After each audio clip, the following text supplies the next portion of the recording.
Boy, oh boy, to the live audience. Thank you for waiting for us for the podcast. Just to go about your day as if we were right on time. A lot of technical difficulties before we started today's show. Yes, we planned to start right on time. Not per usual, but technical difficulties today. My apologies. Welcome into the show. My name is Mark Farzetta. This is the Farsi Show, ladies and gentlemen. We got so much to get to on today's show. We got the Eagles stock up, stock down after preseason game number 1. We have a kickoff with the Browns on Thursday, joint practices. And yes, of course, Nick Sirianni saying after the preseason opener that these practices will be treated like games, which is, I don't know if you could sum up modern day preparation for an NFL season more so than the practices are like games. Interesting. So we'll get into that conversation. We'll talk about who really jumped out and who helped their stock and who really jumped down with their stock in preseason game number 1 against the Ravens. We'll also talk about James Harden, everyone's favorite conversation right now. When I saw the tweet from Woj, and we'll get to it, I just rolled my eyes because the Sixers, ladies and gentlemen, the Sixers have ended trade talks with James Harden. Prime Jordan available? Don't call. Gonna give us Giannis? Don't even bother. We have ended talks to trade James Harden. That's the 76ers. Sure you have. And the Phillies have a very disappointing weekend against the Minnesota Twins. The Twins, kind of above 500 baseball team. They are above 500 baseball team, and the Phillies just had no luck whatsoever. They did not create their own luck. They hit terribly is what happened. They hit terribly in this series against the Minnesota Twins, getting shut out yesterday, and then only getting 1 run across the plate. Oh, well, yeah, they didn't pitch too great either on the other side of it, even though yesterday was still better. So we got all that and more to get into in today's conversation. So welcome into the program. I am very, very excited after watching that preseason game. And I really do try not to let the Eagles preseason affect how I feel about the regular season. But let's call it what it is. They are having position battles right now. And looking at a couple of the position battles, there are certain players that went out there and really helped themselves and certain players that did not do themselves any favors. The number one guy that jumps out to me, and look, did we get what we wanted from Jalen Carter? Yes, we got that one play, and it was his first NFL snap. He beat his former teammate there at Georgia, and being able to get after the quarterback there and a club move to get on the inside to pass rush, and it was fantastic. It was great. We got the one move we needed from Jalen Carter to dine on that until we see him again. Hopefully on Thursday, he'll get a little bit more NFL experience. So that's fantastic. Did we see Nolan Smith get a quarterback rush? Did we see him get a quarterback hit? Yes, we did. And that, too, was fantastic. So we got a couple of plays there from the first-round picks. I got what I wanted.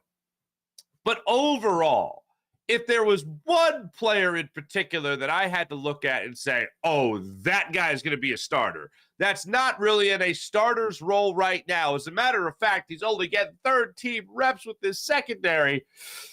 If I had to base it on just this one game, your starting safeties are going to be Reed Blankenship and Sidney Brown week 1 of the regular season. I will say I saw a lot from Justin Evans. I will say I saw a lot from Kayvon Wallace in this game, at least to justify that he was getting starters reps leading up to this preseason game, and certainly worth it. Love that he's getting an opportunity. I think he's going to make this club. And the Eagles, of course, will need depth. Every football team does. But after this, and of course, watching him in Illinois and seeing what he could do there, and then reading about all the things people say about his mentality, and then watching his interviews and trying to get a little bit more of a better sense for who this guy is, Sidney Brown is going to be a star in this town. We talk about it all the time. When you have a guy like Brandon Graham, a guy you can easily root for, a guy whose personality you love, and the guy who obviously gives you production on the field, that guy's a star in Philadelphia. Oh, he had that strip sack in the Super Bowl, which obviously helped things as well. But there are people that certainly love Brandon Graham before that. And people make the easy comparison with another pass rusher and a guy like Nolan Smith, the smile that he's got. Oh, he's just like Brandon Graham. But Sidney Brown approaches this game just like you would want any athlete in Philadelphia to approach it. The beloved players in Philadelphia have the same approach that Sidney Brown has. Sidney Brown has the same approach as those beloved players here in the city of Philadelphia, where nothing is taken for granted. That guy goes out there on Saturday against the Ravens, gets an opportunity to get some reps, leads the team in tackles, is flying around left and right. Talking to my friend John McMullen about it, he said Sidney Brown needed to slow down a little bit and kind of process everything before he would over-pursue. Oh, I just saw a guy looking around to see whoever he could hit. The shots that you saw during the game where running back coming out of the backfield and then all of a sudden Sidney Brown just flies into the seat and makes a hit, that's what you need. I want to see that type of aggression. Chauncey Gardner-Johnson did a hell of a job last year as a free safety for this team, both at the line of scrimmage, both obviously in the secondary, picking off 6 passes this last season, leading the team despite missing, 5 games last year? That's pretty incredible. With this secondary, with these defensive backs set as they are right now, and then the depth that they're going to have, because that was another thing that jumped out. Just the Eagles have an embarrassment of riches at the quarterback position. But right now, if you just look at their safeties, I think Reed Blankenship and Sidney Brown are going to be teams are going to spend a lot of time looking at the Eagles' safety position, seeing how they can exploit them, and also trying to avoid what they're going to do well, which is get after guys, which is anybody that's coming in range of a safety, making a hit, coming in with a full head of steam, looking to make that hit. Oh, that's going to be something special this season. And I am looking forward to seeing what those guys can bring. If I can say there's one player in particular that I am hyped about after one preseason game, it's Sidney Brown above all else. It's Sidney Brown and then pretty much the rest of the field. There are guys that did some good things. And yes, I'm not saying that I'm pushing Nolan Smith aside. I'm not saying that Jalen Carter is nothing. I'm not saying that Sidney Brown is going to be the cream of the crop when it comes to this rookie class. But in terms of the guy that had a lot more room between where he was and his ceiling, he's the guy that is closest to that ceiling. Jalen Carter, I was expecting him to make a play. He made a play. Nolan Smith, I was expecting to see him be fast. I was expecting to see him get after the quarterback. I saw that. I even saw him on special teams. I didn't expect to see that, but I liked it. It was good, even though he didn't make the play. Said after the game, Nolan Smith, he goes, hey, you know what's really funny? It's like they're really fast in the NFL. they're kick returners in the NFL. No joke, man. They're no joke. Jalen Carter had the opposite thing to say about it. When they asked him about the difference between the NFL and college, he's like, no, I'm just here to make a play. He keeps it really simple. But in terms of the guy that I needed to see something from, that I wanted to see something from, because I'm like, you want the younger guys to play? You want to know that you drafted in the 3rd round a starter? Okay. An undrafted free agent is all of a sudden, you got an undrafted free agent and you got a sophomore season, Reed Blankenship. You got him starting, and then you got Sidney Brown, a 3rd round pick as your starting safety. Those are what's called good investments. And aside from all that, where they were drafted, or what year they are in the NFL, how many years of experience they have, you just want them to be good. And Sidney Brown is just flat out good. I would get him reps as fast as possible. And listening to him after that game, this is a guy that more so than anybody, I'd say him and Tanner McKee, helped their stock the most. Eli Ricks certainly helped his stock a hell of a lot with that pick 6. That was fantastic. And I love that he was able to read the play from watching the first half. He just stood there on the sidelines, watched what the Ravens were doing throughout, saw that they were throwing to the boundary time and time again. He said, so when I get in this game and they throw to the boundary, I'm going to be right there to jump the route. And that's exactly what he did. So you saw that. They definitely helped their stock. But Sidney Brown, after helping his stock more than anybody helped theirs in this game, he comes out afterwards and talks about just making the team. He's in the locker room after the game. Actually, it looked like he was in the hallway. And they're asking him about, how he feels after the game. He's like, oh, I'm just still got a lot of work to do. And he's saying all the right things. Right? He's been coached perfectly in PR, but he came in like this, man. And he comes out and he's like, I'm just trying to make the team. I want to be one of the 53, whatever I can do to help this team win. And I'm all excited. So then he gets asked about the competition flat out between Terrell Edmonds, Kayvon Wallace, and himself. And it was beautiful. It was exactly what you want to hear. You still got to work hard, still got to do all the right things, still a long road ahead.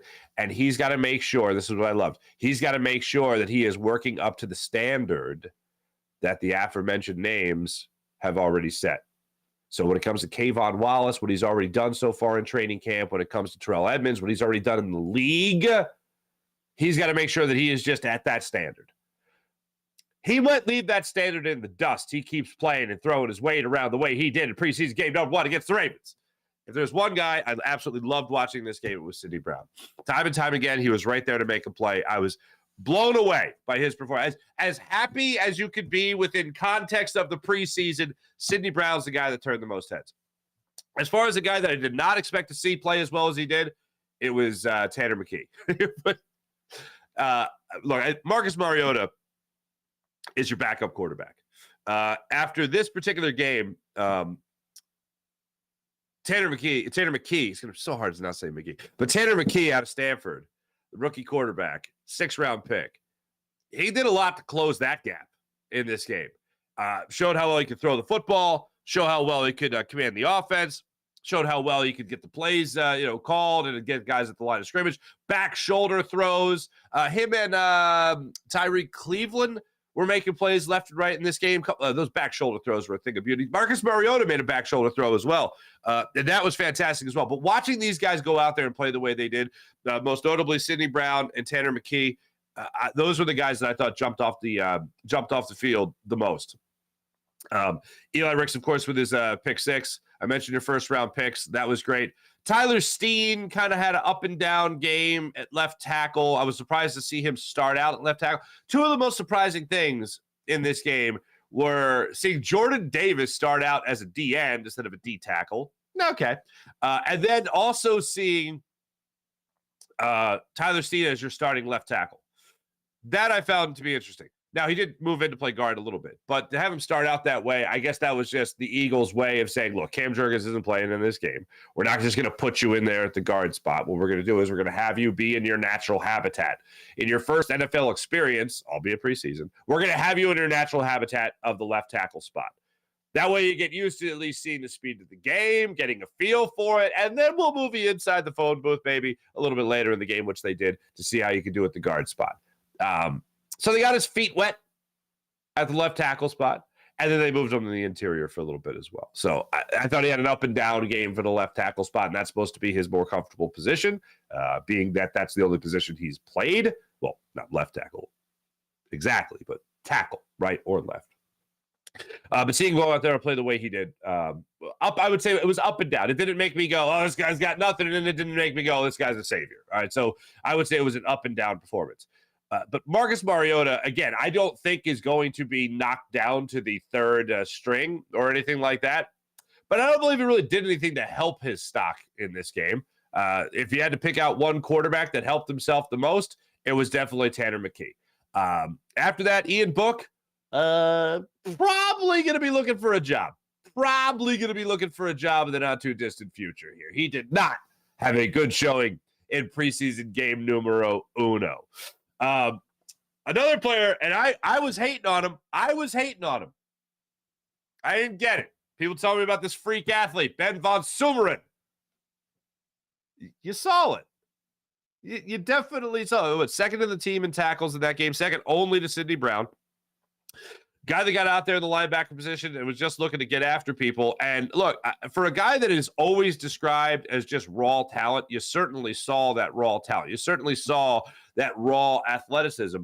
And the guy just had a nose for the football. And I did not expect to see that. You're talking about a former running back, fullback, converting to linebacker in college, going from Michigan to Michigan State. I was actually watching the game with a Michigan guy, and he was like, Ben Von Sumeren, why do I know that name? And I'm like, you should hate that name. And he was like, oh, is that the guy that went from? I'm like, oh, that's the guy. And it turned out that raw talent was starting to, dare I say, work its way into actually having some instincts. Go figure. I wasn't expecting instincts from Ben Van Sumeren. And sure enough, there he was. Very good to see that. Just look, rooting for the guy to make the team, rooting for the guy to at least make the practice squad, of course. You want to see it work out. And I was surprised. I said, you know what? I don't see it. Before training camp started, he was one of the names that I mentioned, and I was just like, this is one of the guys I'm really going to be watching, especially when the preseason game starts. And I said, you know what? I don't see it. People talking about raw talent when it comes to Ben Van Sumeren. All right, let me see it. at preseason game number 1, I thought you got a chance to see it. Christian Ellis is a guy that a lot of people are looking at when it comes to potentially being a starter, him and Nicholas Morrow battling it out. I find it interesting that he could, definitely get some reps there. The battle between him and Nicholas Morrow for the outside linebacker spot, I think is going to be interesting throughout this preseason. I thought Morrow played well. I thought Christian Ellis played well. He had one big play, and I know it wasn't terrible because he could have gone for the big play. I think he did go for the big play. It was in the first quarter where he got, I forget who was running the ball for the Ravens, but it was a run to the outside. Christian Ellis came around, could have made a big play for a tackle for loss. Worst case scenario, basically he could afford to be aggressive and miss because even with his mistake, it benefits the team because it turns the running back inside the interior line. That's just common football knowledge. But he did that.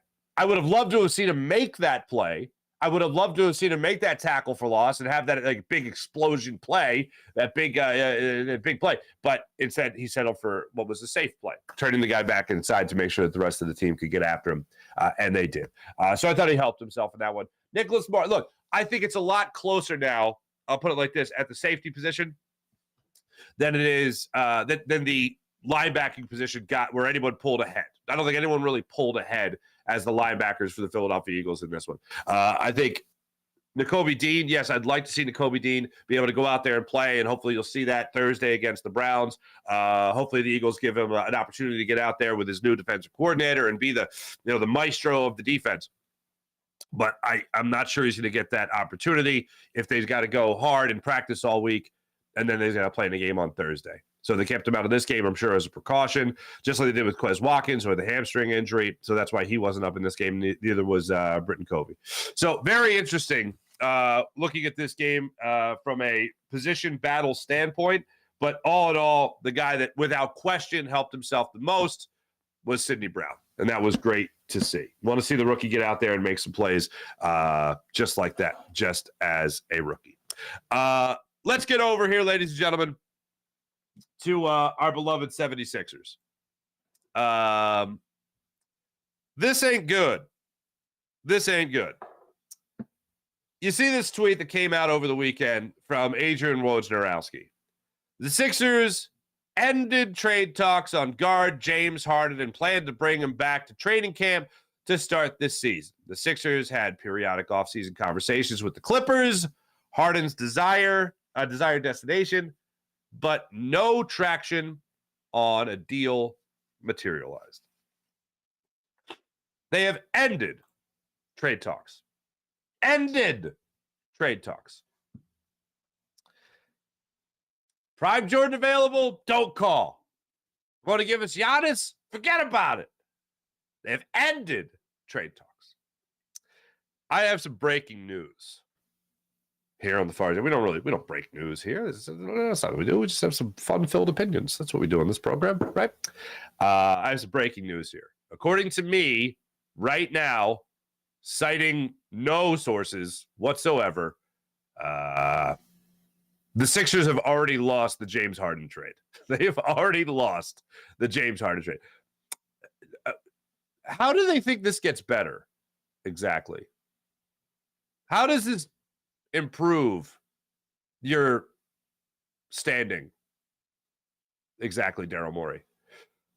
If it's the Sixers ending trade talks, then I assume it's coming from the Sixers. If it's Woj reporting, and I assume it's coming from a team. Now, Sam Amick from The Athletic also put it out there that, according to a source, most likely James Harden's crew, even with the Sixers ending trade talks on James Harden, the disgruntled star still has no plans on playing for Philly, and his stance remains unchanged. Unpacking the latest with The Athletic, that's what Sam Amick was doing, so you guys can check out that article that he wrote on theathletic.com. But I could, spoiler, I can give you some of the tidbits right here. James Harden has no plans whatsoever to even show up for training camp. This is going to be another Ben Simmons situation, except with the Ben Simmons situation, you had a younger guy who had upside. With this, you have a aging star that does not have upside. You only have a headache waiting for you if you're going to make this trade. And guess what? Now every other team in the NBA knows you're hamstrung. You're either going to play with James Harden and get nothing in return, or you're going to get whatever we decide to give you, and you're going to say, thank you, sir, may I have another? And then they're going to say, no, you may not have another. Take what you got and be lucky you got it. Look, I don't know. I don't know what has been offered. I don't know what they have said to Daryl Morey, whether it's been like the Marcus Morris trade, that conversation. I don't know if it's incorporated a first-round pick. If you're giving me a first-round pick in 2028, then James Harden will have lit that franchise on fire, the LA Clippers. You will have had Kawhi Leonard probably out, Paul George probably done. That franchise is not going to be in good shape. So that first-round pick is going to be pretty nice. So if I'm the Sixers and that first-round pick was incorporated, as well as other guys to help match the salary, Robert Covington, recent reports about how he hasn't talked to the new guys around there. As long as you're giving me a first-round pick, I'm good. I want the Sixers to have that year of Maxey and Embiid. And you know what? And Tobias Harris under Nick Nurse. I want to get James Harden done. And I've said this since the beginning. I want this trade done as soon as humanly possible, because the longer it drags on, the more likely it's going to end up just like this. With the Woj bomb, even if you want to call it, coming out, be like, oh, we're ending trade talks. And then, of course, Sam Amick, now he's not even going to report to camp. I wanted to avoid this because the longer this goes on, the more likely it is that you are going to lose this trade even more drastically than you were already going to lose it. It's not a first offer thing. I'm not saying just concede the point. And I understand that Daryl Morey, he loves playing the long game. So does James Harden. James Harden's having his fat suit dry cleaned right now. Oh, you want to end talks? All right. Take it to the cleaners. The value of James Harden is only going to go down. I mean, barring some injury on some contender, which is what Daryl Morey is absolutely crossing his fingers for right now, or somebody else has a huge holdout. And I know people are going to jump to Dame Lillard. I think Dame Lillard holds all the power right there. Yes, you could work a 3-team trade that involves the Sixers with Lillard still going to Miami, but I just don't see that happening. And James Harden is going to be the savior for some other franchise and give you anything more than what the Clippers were going to give you. I hope you're right, but that's a big bet. That's a big bet to be making. Look, I'd love to know exactly what the offers were coming in. And if they were just salary matches that I understand Daryl Morey waiting. But for it to get to the point of we're ending discussions, and for it to get to the point of James Harden's camp now saying that he's not going to report to training camp, let it begin. I was really hoping the Sixers could avoid this, and it just seems like it is inevitable. It seems like it was inevitable. I don't get the ending of trade talks. I don't see who that helps. I think that only hurts the situation. So if the Sixers are putting it out there, which I think is the safe bet, why? Or maybe the Clippers were the only ones having those conversations with the Sixers, and all of a sudden they stopped. And then the Clippers are saying, they're not really doing anything anymore. We know we're the only ones that James Harden wants to, play with. We know we're the only team he wants to come to, and they're not talking to us right now? Well, I guess it's over. This is the bed that the Sixers, Daryl Morey, have decided to get in, unfortunately, and now we have to wait. We have to wait for the fat suit. We have to wait for we have to wait for another Ben Simmons saga. We have to wait for what they've already been through in Houston. This is not going to be fun for anyone.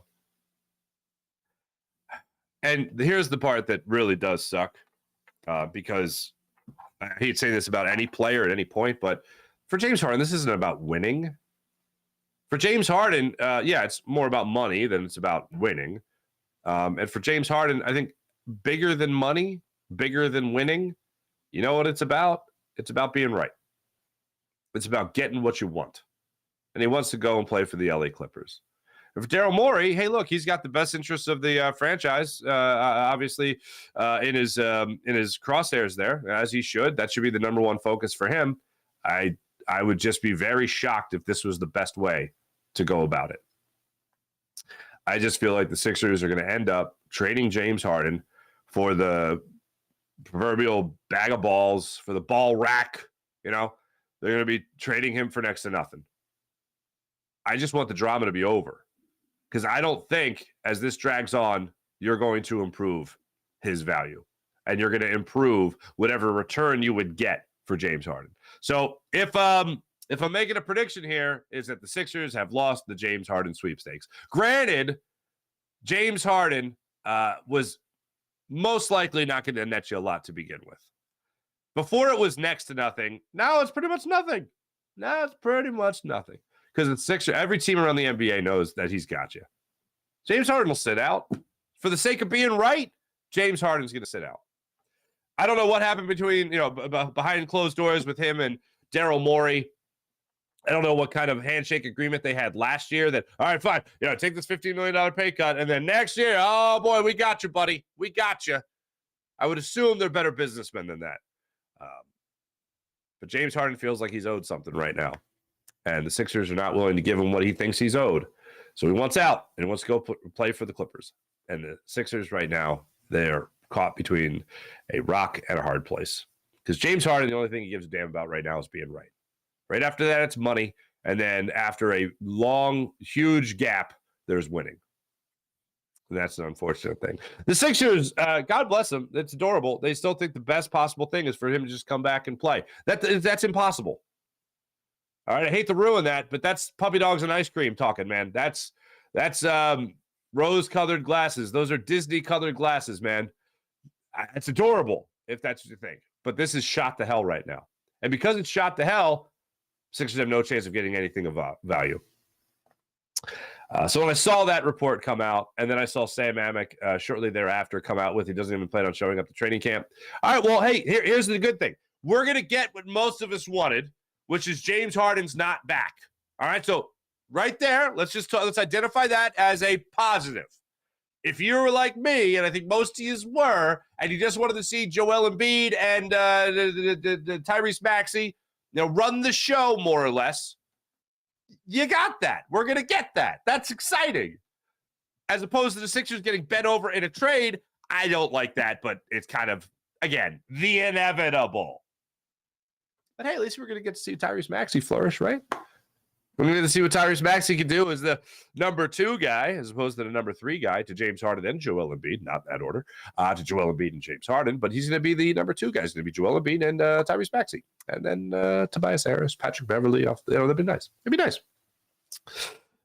So I tell you all that to tell you this: Sixers are screwed. As far as the trade itself, Sixers are screwed. As far as the Sixers making the playoffs next year, they're going to make the playoffs. That's going to happen. And you know what? The best case scenario is Tyrese Maxey is an all-star. You don't miss James Harden even a little bit. It was a fun weekend. Didn't we have fun this weekend? We had fun this weekend. Didn't we have fun this weekend? It's not fun this weekend? Looking at the wild card standings in baseball. And yes, the Phillies are still a game and a half up on the San Francisco Giants, who won yesterday. Patrick Bailey, I think it was, hit the 2-run home run in the 10th inning for the Giants to help them get a win. But Phillies are still 3 games in a wild card spot. They're a game and a half up on the Giants, who are a game and a half up on everybody else. The Marlins occupy the 3rd wild card spot right now. Chicago Cubs and the Cincinnati Reds are a half game out. Arizona Diamondbacks 2.5 out, and the San Diego Padres are 5.5 games out. Yesterday sucked. Saturday, Eagles preseason game. Now, I had planned for you wonderful people to do the Phillies game was supposed to start at 6:05. I knew they were doing a ceremony, so I thought it'd start at 6:30. I was like, I'll get a 20-minute Phillies post-game show in on JAKIB Media. It didn't happen, unfortunately. That sucked. I wanted to do the post-game show with the Phillies, and then I wanted to jump over and do the Eagles post-game show right away. wasn't meant to be, unfortunately. So I couldn't do the Phillies post-game show as we at JAKIB decided they wanted to do a Eagles post-game show. So me, Bill Colarulo, John McMullen, Derek Gunn, we jumped on and we did a post-game show. I felt bad of not doing the post-game show because I was like, it makes it look like we don't care about the Phillies. But I do. We all care about the Phillies. But then I realized JAKIB was in center field, and I was like, do the Phillies care about the Phillies right now in this series? Because it doesn't look like it. Now, JAKIB actually hit the baseball, unlike some guys this weekend, so I'm not going to pile on him. But all of a sudden, he's in center field. I didn't like it, but whatever. That was Saturday night. Taijuan Walker did not have his best stuff Saturday night, and he still gave the chance to Phillies to win, only allowing 3 runs. Junior Marte giving up a bomb to Joey Gallo of a 3-run home run. That didn't help things either. Gregory Soto getting hit around. That didn't really help things either. It was a bad Saturday night for the Phillies. So Sunday comes around, yesterday comes around, and I'm thinking, you know what, they'll bounce back in. They're not going to lose 2 or 3 to the Twins. I know they're not on the same level as like the Pirates, for instance, right? But that's the last time the Phillies won. The Phillies lost a series was 2 or 3 to the hapless Pirates. So the Twins are at least a team a couple of games over 500 there. They're going to give the Phillies a little bit of a run for their money. And you know what? They can't continue to play at this incredible high that they've been playing at, for the last, a couple of weeks of the season here. Beating the Marlins, taking care of business there the way they did. That was fantastic. And then take care of business against the Royals, right? They're doing themselves a fine job. 3 out of 4 against the Nationals. And then the series with the Twins comes up. And I'm like, this Sunday, they're not going to lose 2 or 3. They're going to win, and they're going to win this series. They're going to make it 4 straight series wins. That's what the Phillies are going to do. Bats went silent. 0 for 14 with runners in scoring position in games 2 and 3 against the Twins. That's a big problem. Don't need the Phillies going back to that being terrible with runners in scoring position type thing. That's a bit of a negative. I can't say I like that. Nick Castellanos' hit streak came to an end, unfortunately. He's still red hot. That's great. Got robbed on a play. That was a great play to third base, I think it was. Earlier in the ball game yesterday. Trey Turner continues to hit. He extended his hitting streak to 10 games, which is great. But this ball club in this series going 0 for 14 with runners in scoring position. Alec Boehm getting called out on strikes in the 7th inning was ridiculous. The Phillies didn't win this series. Okay, let me just say this. The Phillies didn't win this series because they didn't hit. That's on the Phillies. I'm fully acknowledging that. You're going to go through ebbs and flows during a season that are frustrating. The last 2 games have certainly been not great. All right? 1 run in the last 2 games is obviously not the Phillies standard. Leaving 8 men on base yesterday, 9 base on yesterday, that also not good.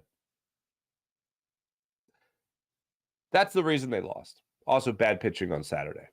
So now that I've acknowledged that, let me be abundantly clear.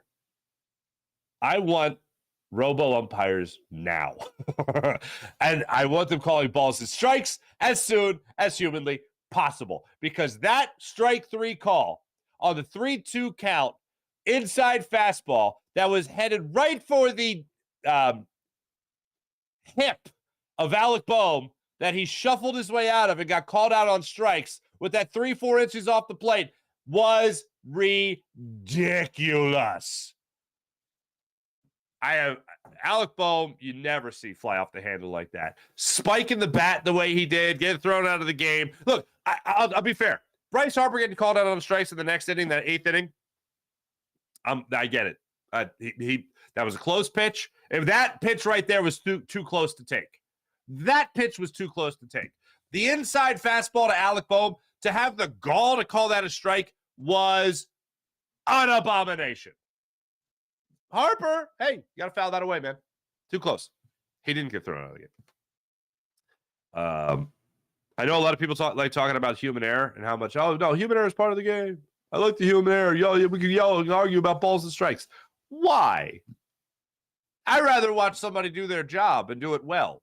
And by do it well, I mean like a guy throw a strike and the guy is properly called out on strikes. Or, the hitter takes a ball and, he walks with the bases loaded, and all of a sudden, instead of a 2-0 game, it's a 2-1 game. And then Bryce Harper comes into play with the bases loaded. I'd rather see that than, hey, human error. Oh, that was fun. I'm so glad human error is part of the game. Aren't we having fun? This is great. That's my fan voice, by the way. Anyway, that pissed me off. That absolutely pissed me off. I did not like that. I did not like that even a little bit.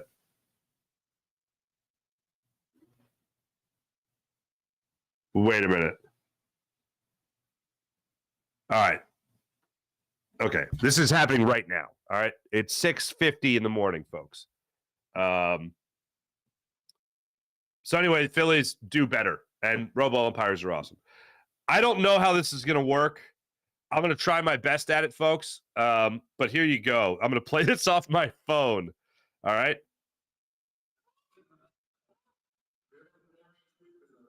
Okay. All right. This is okay. So let me set this up. So Shams Charania putting this out. James Harden. It looks like he is speaking at a basketball camp, maybe the James Harden basketball camp or whatever. I don't know. He's on that is not a regulation court, obviously. So anyway, James Harden. Let's see if we can make this out here. Is a liar. I will never be a part of an organization that he's one of. We said again, Daryl Morey is a liar, and I will never be a part of an organization that he's one of. PJ, could you make that out? Could you make that out somewhat? Okay. Daryl Morey is a liar, and I will never be part of an organization that he's a part of. Let me say that again. Daryl Morey is a liar, and I'll never be part of an organization that he's part of again. I literally just started the show telling you that this was going to be an absolute poop show. Not this show in particular, but the Daryl Morey versus James Harden, the trade with James Harden was going to be an absolute poop show. And here we are in the midst of a poop show. Up to our elbows in it. That's coming from Shams Charania, of course. Boy, oh boy. Publicly, James Harden publicly saying, Daryl Morey is a liar, and I'll never be part of an organization that he's a part of.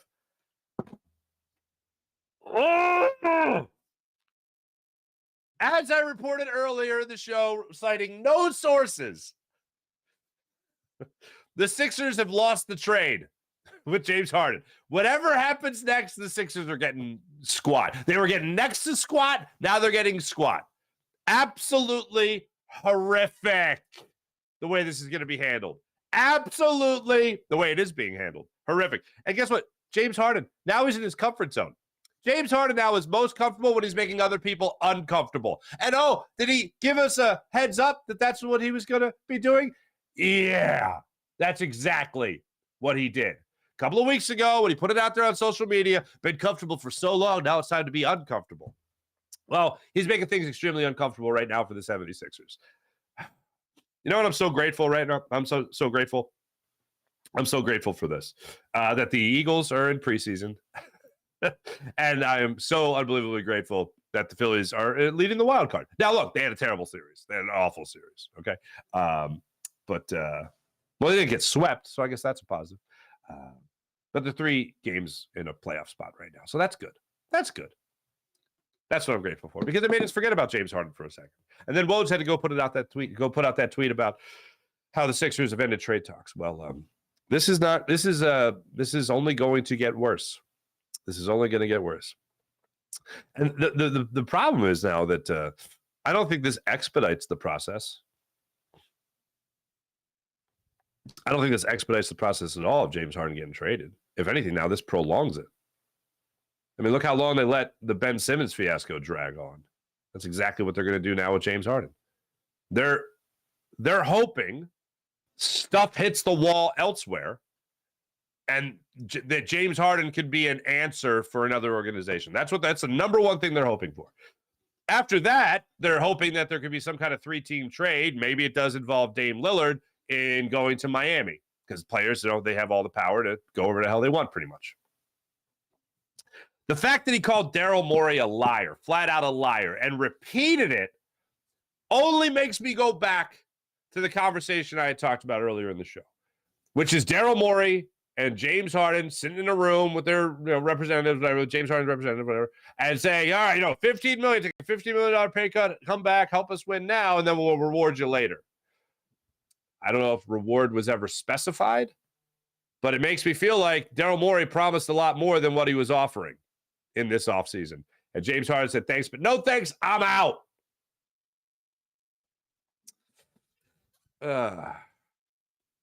This is what you got when you traded for James Harden. We all knew that this is what it could come down to. We all knew this is how it could end. We hoped he would be the right star to play next to Joel Embiid to help get this team to the next level and get out of the second round and get to the conference finals and win a championship. But we all knew this was the other end of it, where it ends terribly, where you never made it out of the second round.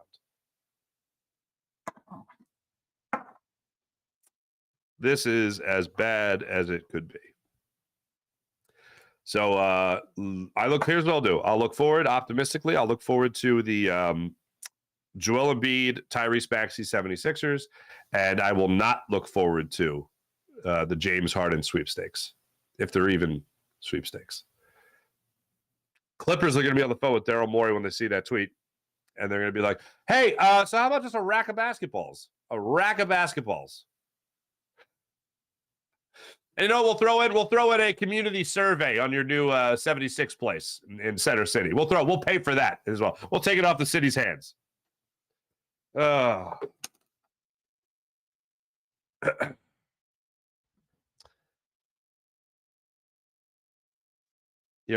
do have a soft spot in my heart for 76ers fans, pretty much above all other fans. I really do.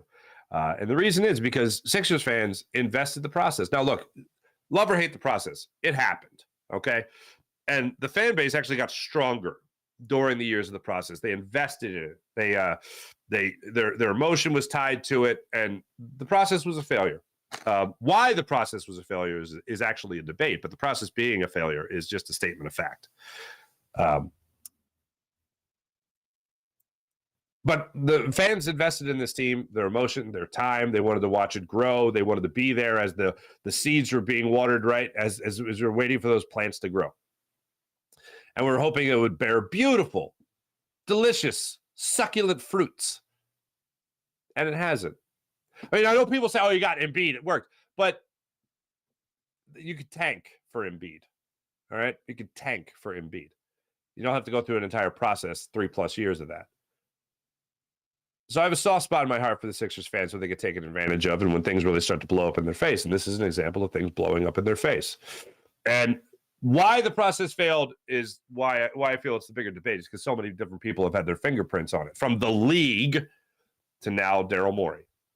So everyone has had their own ideas on how to run things, and this is the point we're at. This is awful. Like, I feel so bad. And look, I want the Sixers to win. I root for the Sixers. That second round, that's Game 7 loss to the Celtics still is with me, making me feel gross. And now to know that you're going to be at least looking forward to Maxey and Embiid, you're also going to be held hostage by James Harden. Because whatever happens between Embiid and Harden, or Embiid and Maxey, that's going to be great. That's going to be the biggest thing, and I can't wait for it to happen and see how that really grows. This is going to be a dark cloud looming over the Sixers until they decide to pull the trigger on a deal. It behooved the Sixers to make a deal sooner rather than later. And apparently, whatever deal they were being offered, Daryl Morey thought it was below the standard of James Harden and trading James Harden. They weren't going to get in return a player that was going to help them win a championship or something they felt they could turn into a player to help them win a championship. So here we are. Now you got to cross your fingers that I'll put it like this, because no one wants to root for injury for any player, even if it's a player that's not even going to be mentioned by name. I hope something goes drastically wrong with some other organization. And I'll put it to you like this. Not an injury, but just some player other than Damian Lillard, just to add to the fray, just really gets pissed off at his team, and they got to trade him too. And then hopefully that opens things up for the Sixers, maybe not to make a a 2-team trade, but a 3-team deal. That's what I'm going to hope for. things really hit the fan elsewhere that somehow magically makes James Harden's deal look a little bit better elsewhere. So while we're all reading that fairy tale bedtime story to ourselves, the reality of the situation is that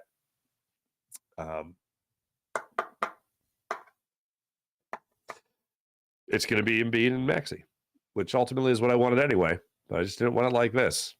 Now we got to go through the it's like that what's that movie? The Campaign. Welcome to the bleeping show. That's where we're at right now.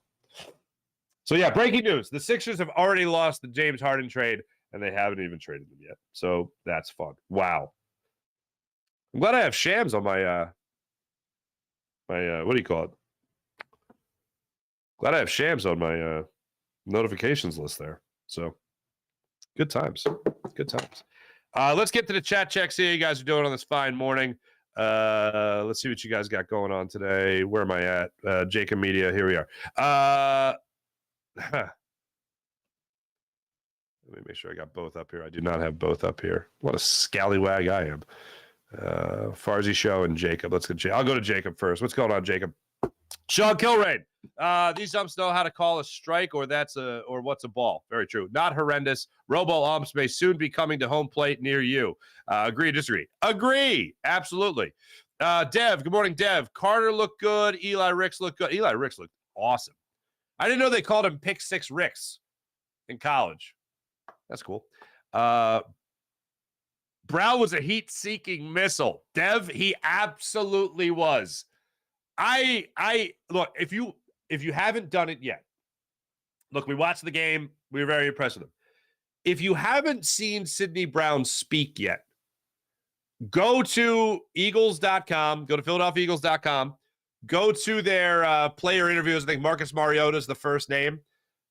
I think he's the second to last interview, but he's towards the end, and you'll see him. And go fast forward. It's like 35 minutes of interviews, and like he's towards the end. I want to say like minute 28. I don't know. And just watch him speak. He's like a breath of fresh air. He's awesome. And then Nolan Smith also talks. Nolan Smith, I just like want to give a hug to. Like Nolan Smith is like, I know my mom was out there in the audience today. She was out there in the stands. She was screaming, "Get closer, get closer," meaning to the quarterback. And he said, I love this. He goes, "My mom is my why. My mom is my why." I love that. Steve never played anything but left tackle. I could have sworn he played right tackle too. All right.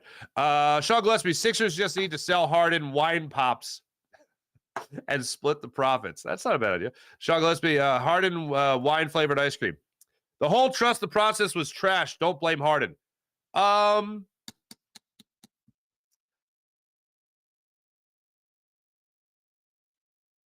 don't think no, I don't see. Here's the debate.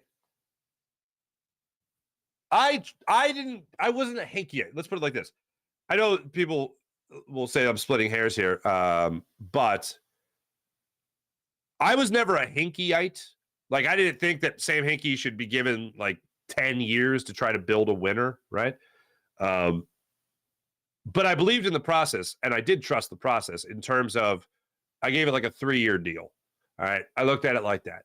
Okay, fine. You know, I'll give this 3 seasons of crap to see what you can what you can compile. And it was a bevy of first-round picks. It was obviously Joel Embiid.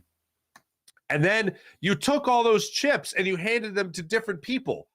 And they just all did what they thought they should do and didn't have one focused plan. At least Hinkie had one focused plan.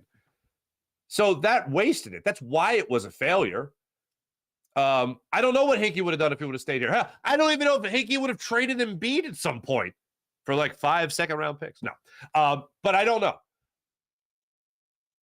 The way the process was handled is a bigger disgrace than the quote-unquote at least first 3 years of the process. That, to me, is what is unforgivable. And unless somehow the Sixers are going to rattle off like 3 championships in a row, then, yeah, the process was a complete and utter failure.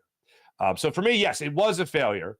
But why it was a failure, I think, is the bigger debate. I did trust the process. I got tired of the mediocrity. I got tired of Andre Iguodala was your all-star, right? Like, no thanks. So it was time to move on and actually blow it up, to, see what would rise from the ashes. And that has been wildly underwhelming, what has risen from the ashes. But then to now look at it as the guy that was supposed to be the final piece, James Harden, is obviously not that guy. And now the Sixers are not going to get good value.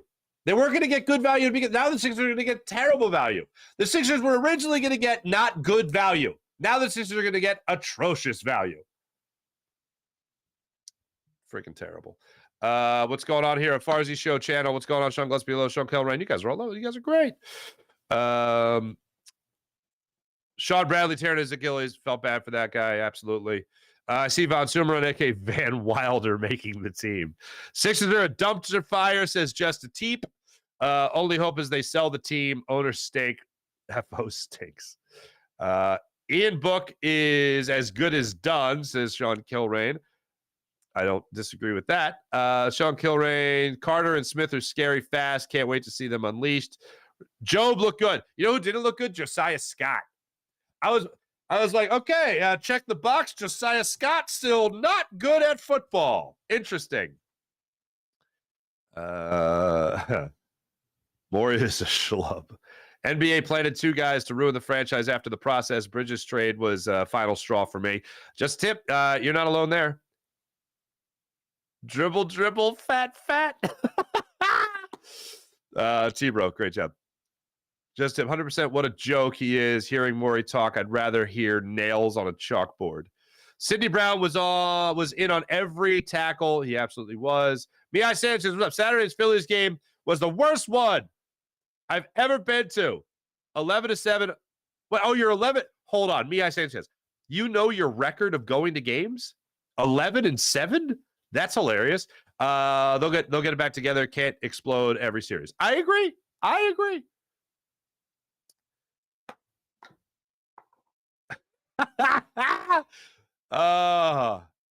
T-Bro, Farzi, my son Vinny is repeating Poop Show in the back seat currently now. You're welcome. Vinny, good morning to you, bud. Have fun at camp or wherever you're on your way to. I don't know. The NBA is the lads laughing at the Sixers. They deserve it. Just a tip. Yeah, you're kidding.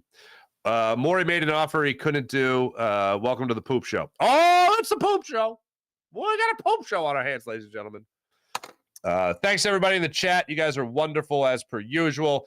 Thanks. You guys are fantastic. Phillies are back at it tomorrow. They'll start at 7:07 against the Blue Jays in Toronto. 2-game series up there. That's the show, everybody. Have a great rest of your day. My name is Mark Farzetta. We'll be back with you guys tomorrow morning. Have a wonderful rest of your day, everybody. Thanks so much. Jim, Hyde and Produce program did a wonderful job.